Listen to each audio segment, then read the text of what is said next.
السلام علیکم سامعین، 17 جمادی الاولیٰ ہے، 22 دسمبر ہے۔ آج کی خبروں کی شروعات قاری محمد قربان کی تلاوت کلام پاک سے کی جا رہی ہے۔ یہ تلاوت بھی ماشاءاللہ ہریانہ کے تاریخی شہر پانی پت میں واقع مدرسہ تعلیم القرآن گنبدان میں بیٹھ کر کی گئی ہے۔ یہاں ادارے میں آج بھی صدیوں پرانے 2 گنبد ہیں۔ جب ہم گنبدان کہتے ہیں تو اس سے پرانی یادیں وابستہ ہو جاتی ہیں کہ انہی جگہوں پر بیٹھ کر قاری فتح محمد، قاری لالا، قاری عبید اللہ، قاری قیام الدین، قاری عبدالسلام جیسے مشہور قرآن ہیں فن کا مظاہرہ کیا ہے اور فن کی مشق کی ہے۔ قاری قربان کے برابر میں ان کے استاد محترم قاری مسعود فلاحی مظاہری بھی تشریف فرما ہیں۔ اعوذ باللہ من الشیطان الرجیم، بسم اللہ الرحمن الرحیم۔ وَلَقَدْ آتَيْنَا دَاوُودَ مِنَّا فَضْلًا يَا جِبَالُ أَوِّبِي مَعَهُ وَالطَّيْرَ وَأَلَنَّا لَهُ الْحَدِيدَ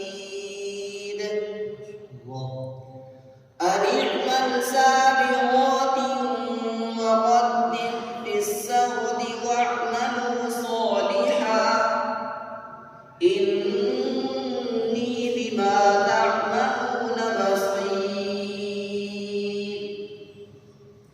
وَلِسُلَيْمَانَ الرِّيحَ غُدُوُّهَا شَهْرٌ وَرَوَاحُهَا شَهْرٌ وَأَسَلْنَا لَهُ عَيْنَ الْقِطْرِ وَمِنَ الْجِنِّ مَن يَعْمَلُ بَيْنَ يَدَيْهِ بِإِذْنِ رَبِّهِ وَمَن يَزِغْ مِنْهُمْ عَنْ أَمْرِنَا نُذِقْهُ مِنْ عَذَابِ السَّعِيرِ۔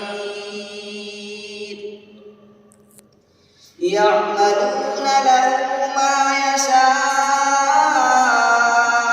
مِن مَّحَارِيبَ وَتَمَاثِيلَ وَجِفَانٍ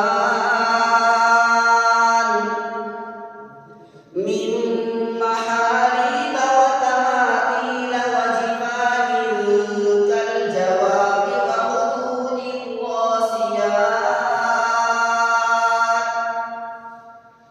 اعْمَلُوا آلَ دَاوُودَ شُكْرًا وَقَلِيلٌ مِّنْ عِبَادِيَ الشَّكُورُ۔ فَلَمَّا قَضَيْنَا عَلَيْهِ الْمَوْتَ مَا دَلَّهُمْ عَلَىٰ مَوْتِهِ إِلَّا دَابَّةُ الْأَرْضِ تَأْكُلُ